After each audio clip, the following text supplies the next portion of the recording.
Queridos televidentes, reciban un cordial saludo. Gracias nuevamente por encontrarse con nosotros en este programa Jesús Evangelio. Gracias por permitirnos llegar hasta sus hogares. Hoy estoy en compañía de Sebastián y de Johan. Hoy vamos a tener un programa especial.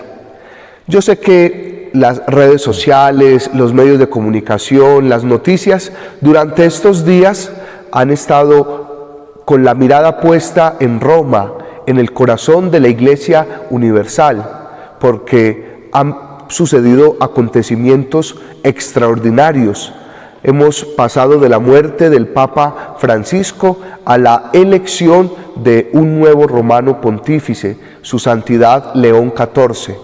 Por eso, desde nuestro seminario, en comunión con la Iglesia, queremos tener este programa especial que salta un poco de la programación habitual que tenemos cada encuentro de nuestro programa Jesús Evangelio. Y por eso, Johan y Sebastián, al igual que yo, nos hemos preparado y les hemos a ustedes preparado este programa que yo sé que lo vamos a disfrutar y que, aunque los medios de comunicación nos han inundado con mucha información, qué rico que desde una mirada eclesial y de iglesia, pues descubramos elementos que a veces nos generan confusión. Hermanos, bienvenidos y muchas gracias por estar con nosotros. Alejandro y queridos televidentes, gracias por esta oportunidad. De verdad que es un agrado encontrarnos, como siempre, en estos nuestros programas y poder tener esa oportunidad de compartir fraternalmente los pocos o muchos conocimientos que podamos tener y que de pronto a ustedes les puedan interesar. Creo que, Alejandro, es propicio este momento y Sebastián tener este tema con ustedes.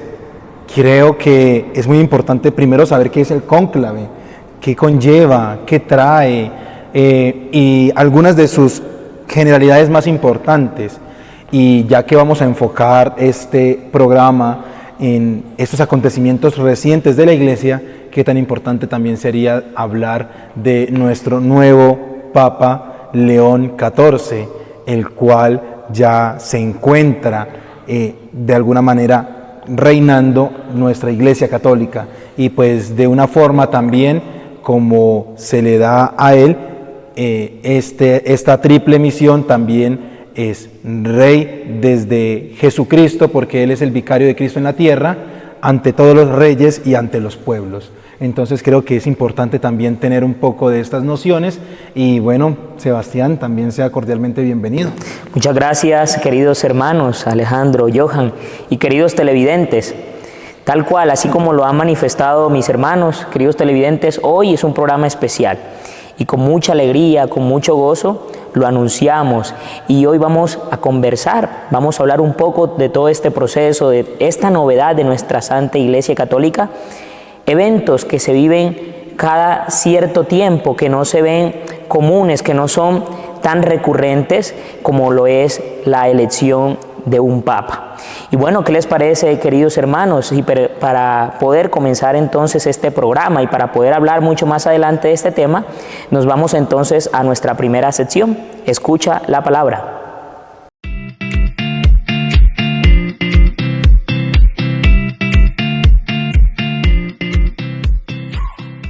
Queridos hermanos, bienvenidos a esta sección de Escucha la Palabra, tomando hoy el Evangelio de San Mateo, en el capítulo 16, versículo 18 y siguientes. A esto replicó Jesús: Bienaventurado eres, Simón, hijo de Jonás, porque no te ha revelado esto la carne ni la sangre, sino mi Padre que está en los cielos. Y yo a mi vez te digo: tú eres Pedro, y sobre esta piedra edificaré mi iglesia, y las puertas del infierno no prevalecerán contra ella. A ti te daré las llaves del reino, y todo lo que ates en la tierra quedará atado en los cielos, y lo que desates en la tierra quedará desatado en los cielos. Queridos hermanos, tomando este evangelio, podemos encontrar cómo Jesús se vale de un hombre humano, de un hombre frágil, para fundar la iglesia.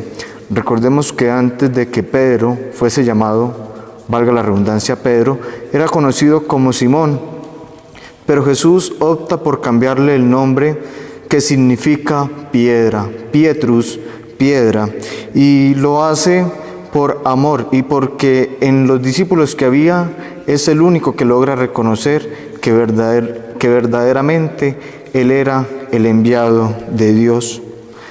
Jesús le confía una misión. Jesús le confía la misión de apacentar el rebaño, de apacentar su pueblo. Y es por esto que Pedro no duda en recibir este llamado de Dios. También recordemos que el sucesor de Pedro lo vamos a encontrar en la persona de los pontífices o del pontífice que va teniendo la Iglesia a lo largo de la historia.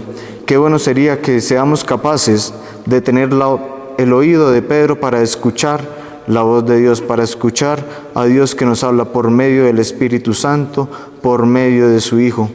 Que este texto sea para nosotros el fundamento de nuestra fe, que este texto nos ayude a confiar en que es Dios quien tiene fundada su iglesia, en que es Dios quien ha fundado esta iglesia por amor para nosotros, para que día a día, por medio de los pastores, podamos alcanzar nuestra salvación. Que a lo largo de este día, que a lo largo de esta semana, seamos capaces y logremos comprender la grandeza de este texto, donde está fundamentada nuestra fe. Los invito para que ahora vayamos a conocer un poco en la siguiente sección, Escucha y Conoce. Qué bueno, queridos televidentes, que para hablar de este programa especial de la elección del nuevo Papa y también sobre el Papa, nos hemos dejado iluminar por la palabra de Dios, por ese texto bíblico tan conocido para nosotros y tan importante, porque miren, muchachos y queridos televidentes, la elección del Papa encierra muchos misterios. Tras la muerte del romano pontífice, ese tiempo de sede vacante, pero también cuando es elegido y se presenta el nuevo padre a la iglesia, se generan muchas curiosidades y uno escucha en muchas personas y hasta en la prensa, hay veces un poco ganando rating, de que esto es una institución meramente humana y que este proceso de elección de un papa se convierte en un proceso diplomático o político más. Pero resulta algo muy interesante. Ya hemos escuchado, y Ángelo en la palabra de Dios que eligió para hoy, dice esa frase tan importante que el mismo Jesucristo le dijo al apóstol Pedro: tú eres piedra, tú eres Pedro, y sobre esta roca, sobre esta piedra, edificaré mi iglesia. Por eso hablamos de que el Papa siempre es el sucesor de Pedro, es el vicario de Cristo en la iglesia, pero sobre todo es el sucesor del apóstol Pedro, de la piedra, del fundamento sólido en el que se edifica la iglesia. Eso es lo primero que tenemos que tener claro, Johan y Sebastián, y ustedes, queridos televidentes. La elección del Papa, el romano pontífice, su santidad, como lo conocemos nosotros, es el sucesor del apóstol Pedro. No es un invento de la iglesia, no es una mera figura política, social, de un líder diplomático, de un líder religioso. Es la piedra en la que Cristo ha fundado su iglesia. ¿Qué pasa, muchachos? Que ante la muerte del Papa, la iglesia entra en un periodo de sede vacante, un periodo en el que no hay una cabeza visible y de que el mismo rito de la iglesia como madre y maestra, que no anda improvisando o acomodándose a los momentos del tiempo o de las circunstancias, pues tiene un rito muy importante. Pero antes de que pasemos a ese rito, a ese ejercicio, Sebas, qué bueno que le contemos a los televidentes qué ha pasado frente a la muerte del Papa Francisco. Cuando murió el Papa Francisco, ¿qué periodo o qué sucedió en la iglesia? Sí, queridos televidentes, Alejandro, así como lo decías, y como lo decíamos también al inicio en el saludo, es un acontecimiento que no se vive con regularidad porque es vitalicio el papado. Entonces, a lo que el Papa muere, entramos en este periodo que acabas de mencionar, Alejandro, llamado sede vacante. Para ustedes, queridos televidentes, la mayoría que nos ven a través redes sociales y también desde sus casas, sus trabajos en las televisiones, a todos nos tomó de sorpresa esta noticia porque en el horario de Roma y en el horario de Colombia hay una gran diferencia y estábamos la mayoría durmiendo. Fue en la madrugada y muchos nos levantamos con esta noticia de enterarnos, de saber que el Papa había fallecido. Algo que, vuelvo y digo, nos tomó de sorpresa porque sabíamos que hace unos meses el Papa había estado bastante quebrantado de salud, pero que ya había vuelto otra vez a recuperarse un poco y teníamos como la esperanza de tenerlo muchísimo más tiempo y no esperábamos que así repentinamente fuera a fallecer. Y este lunes, después de esta Semana Santa, nos tomó de sorpresa esta noticia. Inmediatamente, como decías Alejandro, la Iglesia es muy sabia, en su calidad de madre y de maestra, hace todos los preparativos para vivir todo este momento y posteriormente también este ejercicio del cónclave, del cual hablaremos mucho más adelante.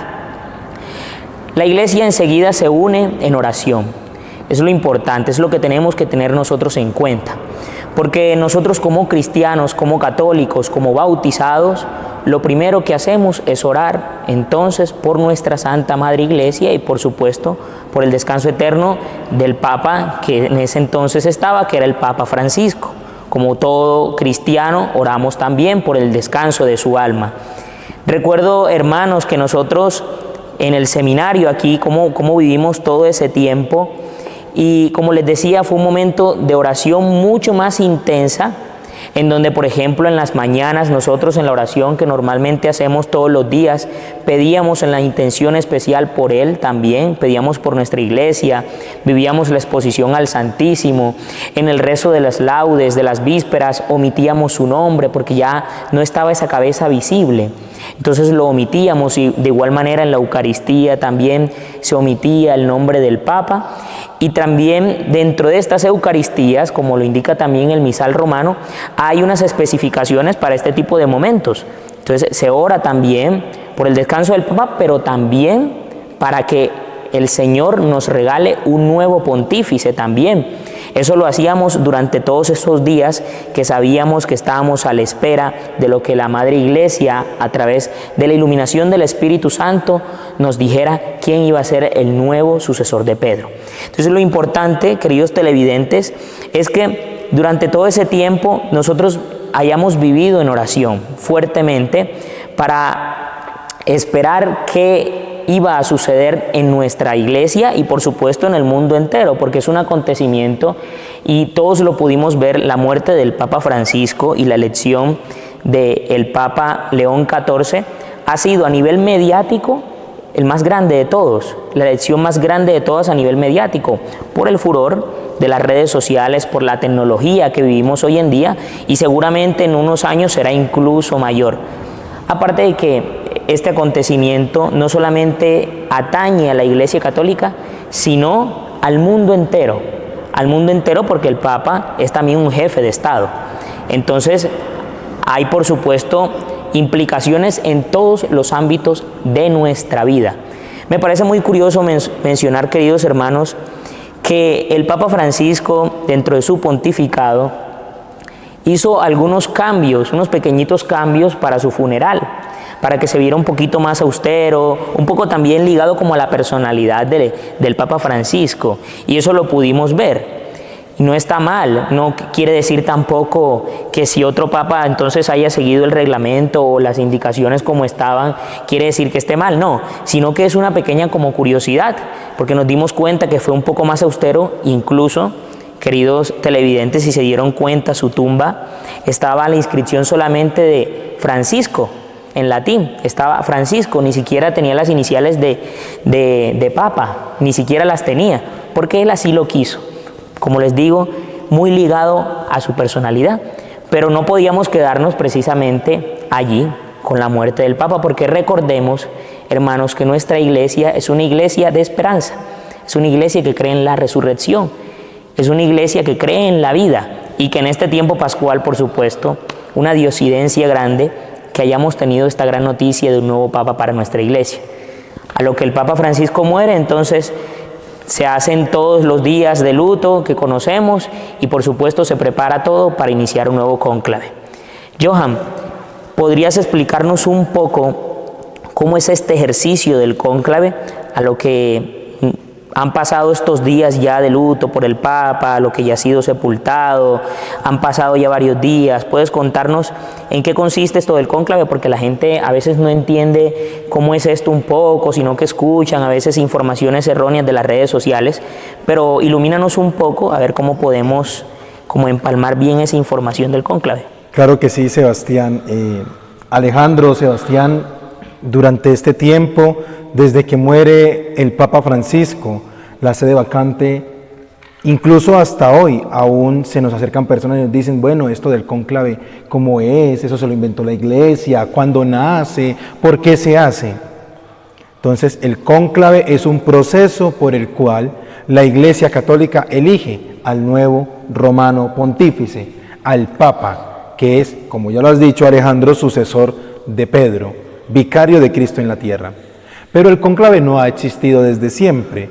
Mucho tiempo atrás, siglos, incluso muchos siglos anteriores al nuestro, la Iglesia en un tiempo elegía a los papas por una sucesión, pero por medio de sigues tú y yo lo digo, y pues hace parte de la iglesia, de la historia de nuestra Iglesia. También hubo un tiempo en que lastimosamente, eso podemos desde el corazón pesarnos, que el papado estuvo manchado un poco de la política. Entonces los reyes con el poder y con el dinero podían decir mi primo, mi sobrino o tal fulano porque me parece bien. Podían llegar a ser papas. Pero tras de eso, entonces la Iglesia, como ha cambiado tanto en el tiempo, la historia de la humanidad, así ha cambiado también la Iglesia. Después encontramos un momento en la historia donde tardaron mucho tiempo en elegir un papa, ¿sí? Incluso fueron años, si mal no recuerdo, 3 años, sí, en que la Madre Iglesia estaba en sede vacante. Eso fue terrible tanto para nosotros como católicos como para el mundo. O sea, ¿por qué no había una cabeza visible en ese tiempo? Entonces toman la decisión de pedirle a los señores cardenales que se encierren y que hasta que no tomen una decisión, de allí no salgan, ¿sí? Eso tuvo sus implicaciones, eso tuvo sus procesos, eso tuvo toda su historia, la cual podemos también buscar. Y desde allí, desde ese momento, se ha iniciado este proceso, este ejercicio particular de la Iglesia llamado cónclave, que quiere decir bajo llave, ¿no? Primero también tenemos que tener en cuenta que cónclave significa bajo llave, y los cardenales electores, que en este caso fueron 133 cardenales de todo el mundo, en los cuales participaron más de 40 países. Eso también fue algo muy importante porque antiguamente solo participaban de Europa y 2 o 3 quizás de América. Ahora tenemos cardenales de Oceanía, cardenales de muchas partes del mundo. También eso es muy importante en la Iglesia. Y este cónclave que hemos vivido entre el 7 y 8 de mayo de este año en curso ha sido genial, ha sido muy bonito porque uno ha sido pues nuestro cónclave, algunos vivimos el cónclave del Papa Francisco quizás muy niños o no recordamos, pero este ha sido nuestro tiempo y ha sido nuestro momento. El cónclave inicia en un tiempo determinado, después de la muerte del Papa anterior. El derecho nos demuestra que tiene 15 días para poder iniciar este ejercicio, este proceso electoral. Recordemos que el cónclave no es un ejercicio político. La Iglesia es la Iglesia de Jesucristo, no es la Iglesia del mundo. Así que aunque el Papa sea jefe de Estado, esta elección no es política, es una elección dirigida por la acción del Espíritu Santo.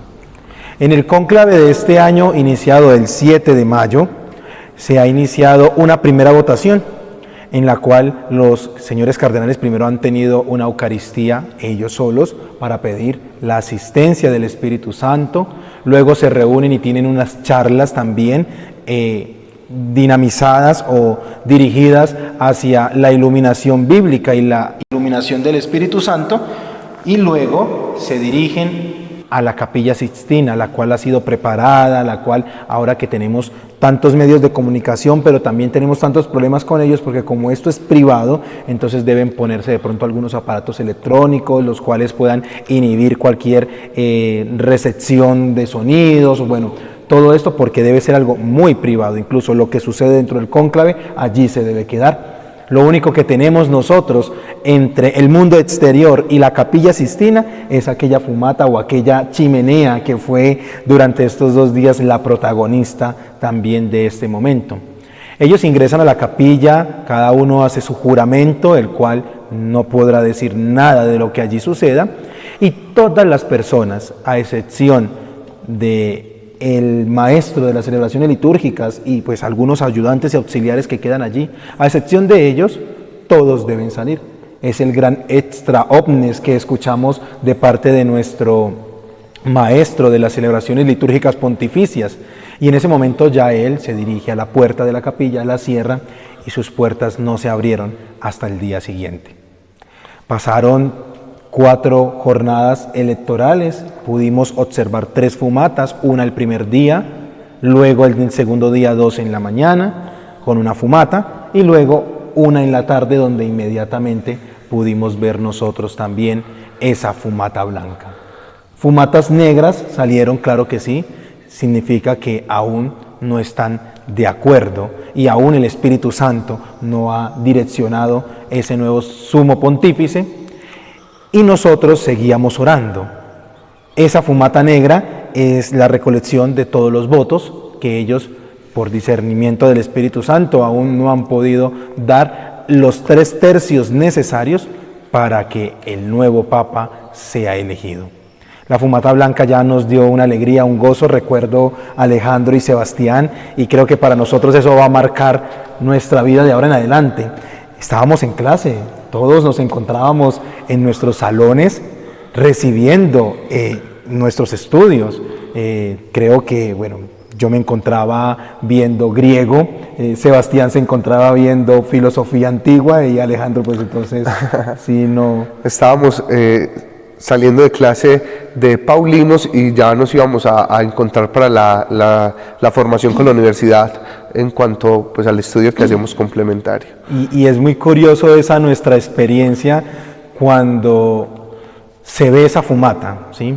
Aunque estábamos en clase, muy curioso, tenemos la posibilidad de tener televisores para proyección didáctica en nuestras aulas de formación, y allí teníamos en mute el canal directo de la fumata, porque también teníamos ya esa esperanza de que prontamente esa fumata iba a salir. Algo como católicos también nos decía que este cónclave no iba a durar tanto, o sea, que no iba a ser de inmediatamente, pero tampoco se iba a ir más de 3 días. Algo nos decía, el Espíritu Santo también ya estaba como aleteando en cada uno de nosotros y nos tenía en esa esperanza. Esta fumata sale y bueno, nos llenamos de alegría, de regocijo, las clases se cancelan automáticamente. Suenan las campanas. Inmediatamente sale el campanero de la sección y va y anuncia a toda la iglesia, particularmente en este territorio, con el repique de las campanas, que ya ha sido electo el sumo pontífice. Y nosotros nos dirigimos entonces a la capilla inmediatamente a orar el Te Deum, a dar gracias a Dios, aún sin saber su nombre y sin saber quién fue, a dar gracias porque ya tenemos un nuevo Papa, tenemos esa cabeza visible de la iglesia. Claro que sí. Entonces, este proceso, como ya nos lo decía Johan, en el que da esa sorpresa la fumarata blanca, de ver y esperar al cardenal protodiácono anunciar quién era, causa en nosotros mucha alegría, la alegría que producen los cristianos de saber que esta es la iglesia de nuestro Señor Jesucristo.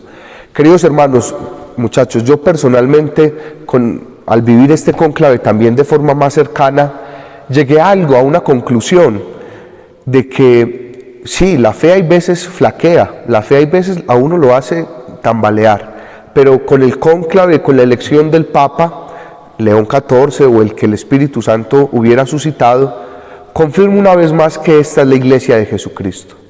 Porque un dato curioso, todos somos hijos de la tecnología y hasta con todo cariño, queridos televidentes, la persona más mayor, el abuelito de la casa, ya hoy en día tiene acceso muy fácil a la comunicación. Y obviamente los medios de comunicación, las casas de apuestas ponían unos favoritos para apostar dinero, y pues sin faltar a la caridad, veíamos la cara mucho del cardenal Tagle, el filipino, del cardenal Supini, un italiano, del cardenal Sará, de muchos, pero la verdad del cardenal Prevost, no, pues yo la verdad nunca la vi dentro de los favoritos. Entonces eso causa un gran impacto. Eso es una muestra de que el Espíritu Santo sopla fuerte en la iglesia. Bueno, vayamos a este proceso, muchachos.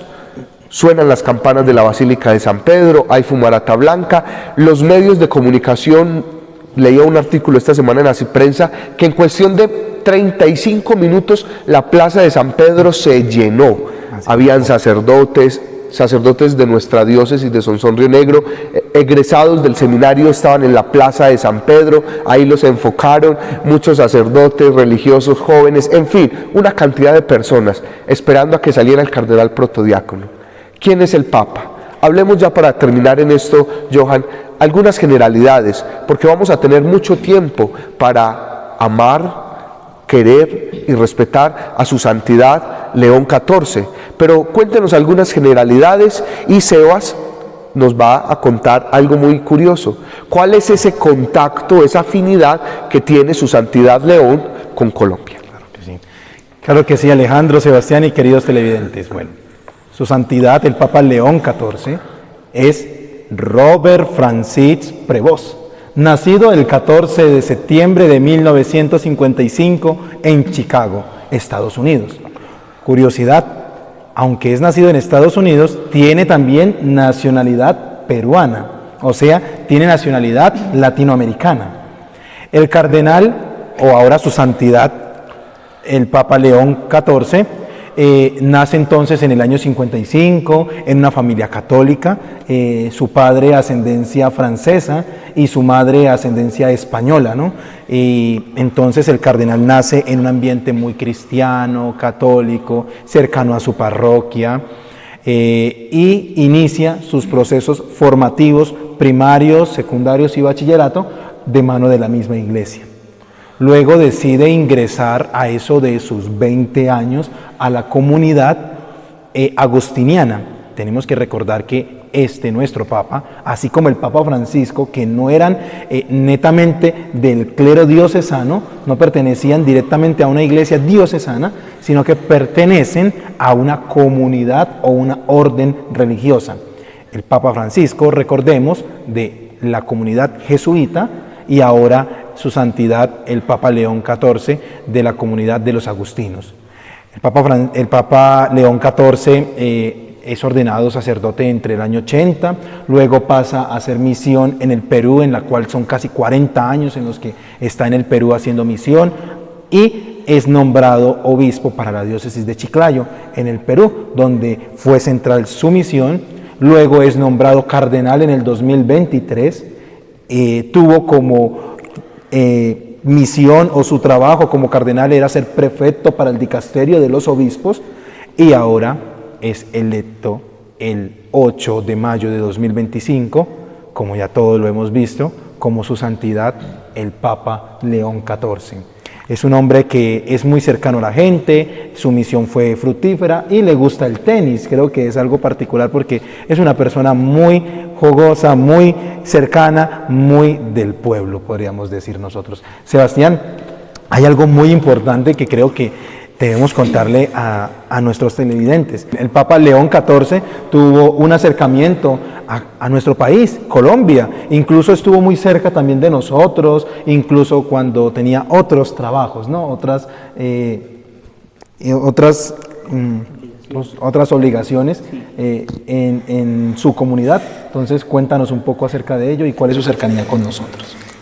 Sí, queridos hermanos, como para ir concluyendo y como decía Alejandro y Johan, hablemos muy brevemente de este paso en ese entonces el obispo, Monseñor Robert Francis Prevost Martínez, que estuvo muy cerca de Colombia, porque como decía Johan, hace parte de una comunidad religiosa de los agustinos, y él durante el tiempo en el que estuvo en esta comunidad religiosa, mucho antes de ser obispo y todo, tuvo unos cargos importantes que le hacían viajar por distintas partes del mundo.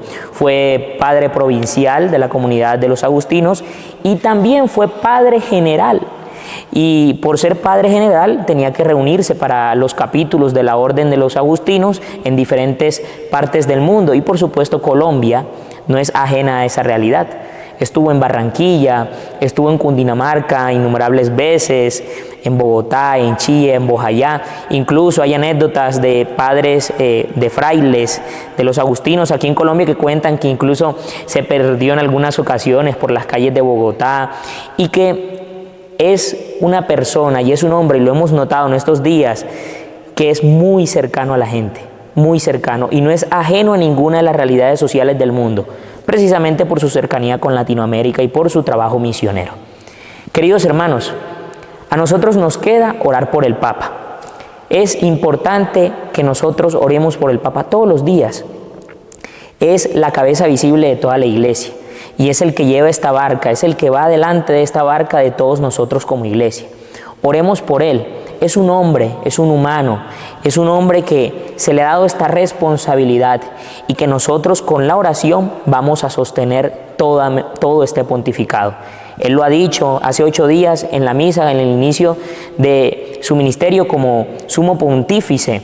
Ha dicho: quiero una iglesia unida donde no hayan comunidades cerradas, sino abiertas al diálogo y a la misión. Así que, queridos hermanos, qué alegría poder compartir con ustedes este espacio y que podamos seguir disfrutando de este Papa por muchísimos años más, y que sea el Espíritu Santo quien lo guíe y nos ayude a nosotros siempre a estar en comunión con Él. Los invitamos a que nos sigan en las redes sociales. Gracias Sebastián, gracias Johan, gracias a ustedes queridos televidentes. Gracias a todas las personas que hacen posible que este programa llegue a través de los canales de televisión, de las redes sociales. Como lo decía Sebastián, amar, orar y respetar al Santo Padre.